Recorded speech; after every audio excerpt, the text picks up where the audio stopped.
We are at the unveil of Mahindra's most ambitious product till date, the XUV 700, and we are joined by Mr. Rajesh Jejurikar, Executive Director, Auto and Farm Sector, Mahindra & Mahindra. Rajesh, it's an absolute pleasure to have you on our show. Welcome. Good to be with you, Dipanshu. Thanks for being here with us in Chennai today. Considering the current market situation and Mahindra's position in the utility vehicle segment, how important is the XUV 700 from a short-term and a long-term perspective? Clearly, Dipanshu, XUV 700 is a very important product for us. It's important because it comes in a very crucial segment which is core to us. And we really needed a new momentum with a strong product in a segment where we've already always had a significant presence. So we've set this up in a way that it allows us to address a very large section of the market, and we've done that by breaking the product offering into two series. The M series is still very competitive and gives feature offerings better than its equivalent price point players, and then we have the Adrenox series, the AX series, and that takes technology to a completely different level. So yes, it's important for us, and we think it's a crucial part of our getting back to number one SUV position. You've talked about the XUV 700 being your most ambitious product. Now, does this in some way become the benchmark for all your future product introductions?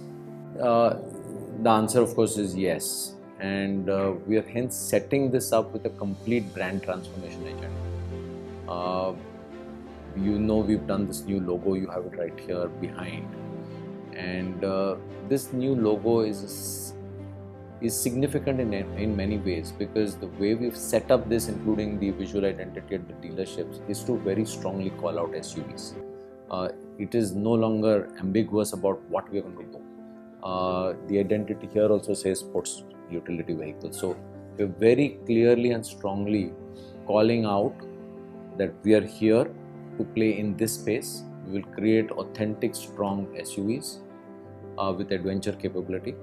Adventure capability does not mean we will do only chassis-based products, and that's why we've consciously used the word adventure capability and not said off-roading, because it does not mean that everything that we offer will have four-wheel drive, but everything will, when you get out there, you should feel you're on an adventure, wherever you're going, and that's what we will create the future around. So we now, with this new logo, new identity, explore the impossible as the overall brand idea will be the guiding force behind the rest of the products that will come. So Rajesh, beyond products, what are some of the other factors that are going to drive your ambition in reclaiming the number one position in the UV segment? A crucial part of success is going to be around the brand interface and brand experience, and that is in vehicle and outside vehicle. In the vehicle, we are creating interfaces, as we would see in the XUV 700, which allows a high level of interaction between the product and the person. We've actually personalized that by calling it fun in and fun with. So you've segmented the Adrenox screen into things which are fun in, like the entertainment, and fun with, which is fun with a car. So that's customer experience in a way, right? It's not technology. We're trying to humanize things. When we came up with this idea, Rajiv Mehta had first suggested, we were looking for something which is consumer, not technical. And then we came up with Zip, Zap, Zoom. And then this whole thing was, what does it mean? I mean, there's no logic. It's not a sequential thing. What is Zip and what is Zap and what is Zoom in this context? And the reason we liked it is we said, the kids are going to enjoy this in the car, right? I mean, how often are we as drivers going to be playing in Zip, Zap, Zoom mode? But we think the young crowd, children in the car, maybe 5-year-old is going to say, Dad or Mom, let's go to Zip mode. Let me play and see how that works. Let me try and customize it. I think this is customer experience. This is what customers want today with their cars. It's how you're feeling in that journey, and that's really what this is about. Translating this customer experience to the dealership experience, I think, is a very important part of the transformation journey. Building and bringing back more strongly the whole Mahindra adventure equity. the experiences which people just love about us, right? That's all part of our authentic SUV. And again, that doesn't mean the drives are only 4x4. We have to get people with 4x2 to experience adventure. And that's what we're going to try and build the whole brand proposition around adventure, capability, exploring the impossible, newer experiences, and product is just one part of that.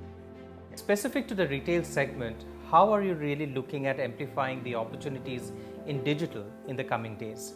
So we're right now actually working on a whole customer experience journey mapping, right from when the customer will connect with us digitally or call center to the buying experience. And we think that is the future.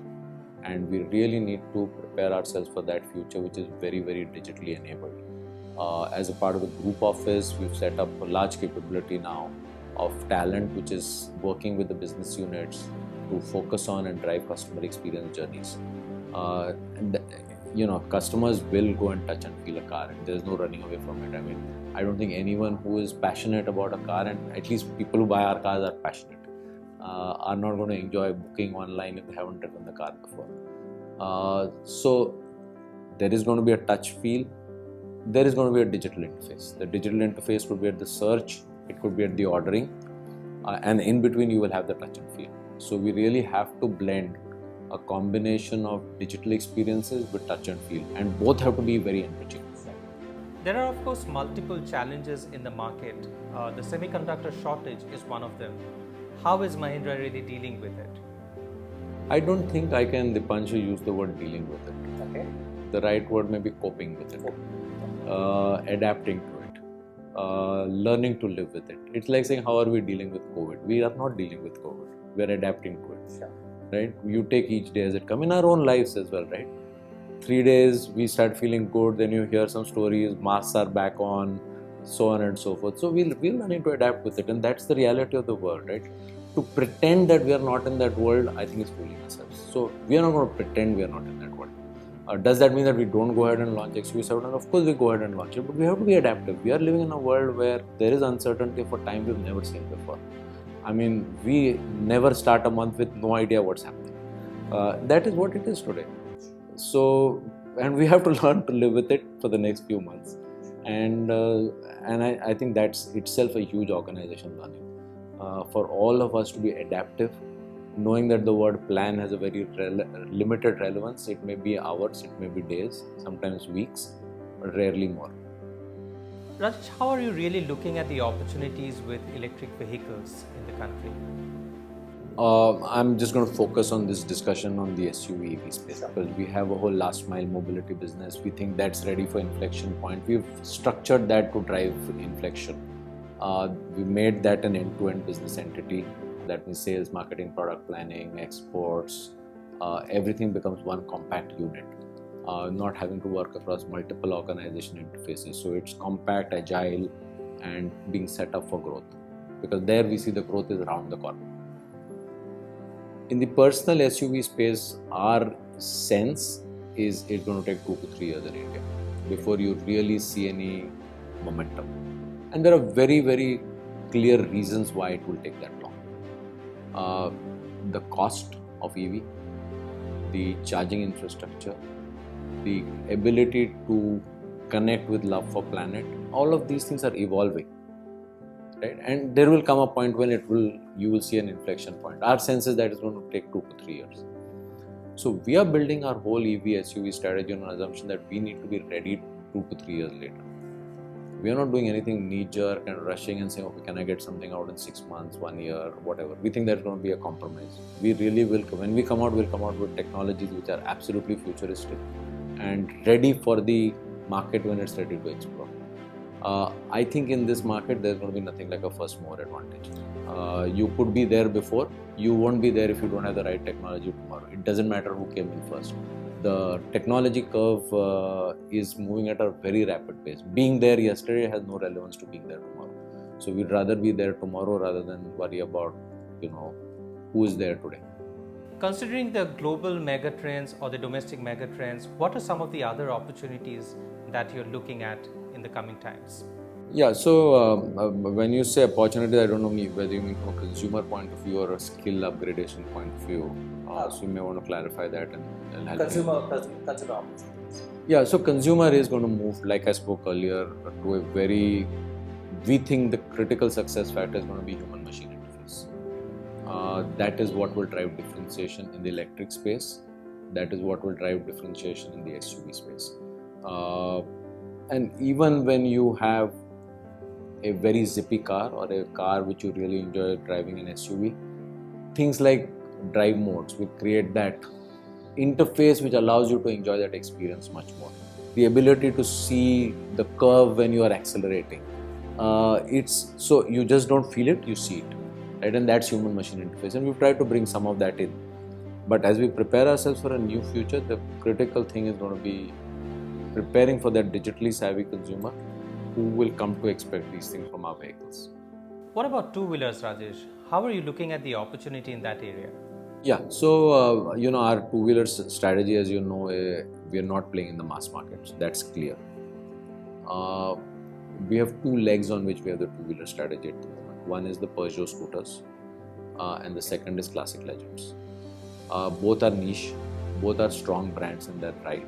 Peugeot scooters is very strong two-wheeler brand in Europe. Kisby is number one in its segment across many countries across Europe. Peugeot brand is strong in Southeast Asia as well, so we are now taking that into Vietnam and that whole region where there is a very high level of French affinity. Doing very well in China. The new Metropolis is doing well. So that's one key part of our two-wheeler strategy, and then there is an electric two-wheeler play that we'll do around the Peugeot brand. Then there is what we do with Java and then the BSA as we go forward. So it's a very niche focused brand strategy at this point of time, and we think we have a reasonable chance of success because then you are using brand strengths which are relevant in that space. So how far are we from actually seeing electric two-wheelers from Mahindra in the Indian market? See, we haven't yet focused on the India strategy for two-wheelers, right? And this is something we've got to think through carefully. We don't want to do something unless we have a very clear right to win. And we have to be clear that we have a right to win compared to all the players who are going to play a very strong EV game in India with two-wheelers. We've gone through this curve before. We know it. You need a strong competitive advantage. So we are rather focusing on areas which are strong and building up there, and then we'll see what's an appropriate time and whether we should or not bring these things to India. So in terms of strategy, staying with two-wheelers, are you looking at buying a brand or building a brand up from scratch? I won't use the word acquisition, certainly say partnerships and alliance is a very, very critical part of how we want to build the portfolio for Peugeot scooters. You don't have to do an acquisition for that. I think there's enough product capability and manufacturing capability available, and we are looking at leveraging them. So thank you for speaking to Mobility Outlook, Rajesh. We truly appreciate it. Good. Thank you so Thanks. much.